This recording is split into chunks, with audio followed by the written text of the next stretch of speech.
off the podcast, but we talked about it on the podcast as well. And self-awareness can solve so many decision-making problems, because if I'm more aware of my own strengths and weaknesses, I can make decisions to amplify my strengths and minimize my weaknesses.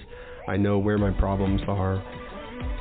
It also applies to a group, and I had not thought of it as explicitly as that. You know, if self-awareness is important for personal development, well then awareness for the group is important for the group's development. So it's difficult for a team to achieve its full potential if we're not willing to help each other become more aware.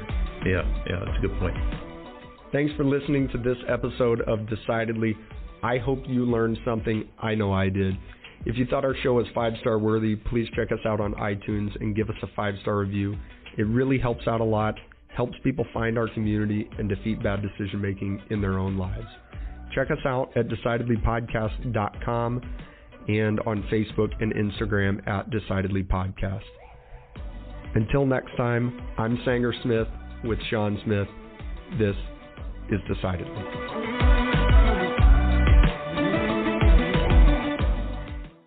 Insights, advice, and comments provided by Sean Smith, Sanger Smith, and speakers identified as part of the Decidedly podcast should not be considered recommendations. Speakers who are not identified as members of Decidedly are expressing their own opinion, and their statements should not be construed as reflecting the views of the Decidedly team. This podcast is produced solely for informational purposes, not personalized advice.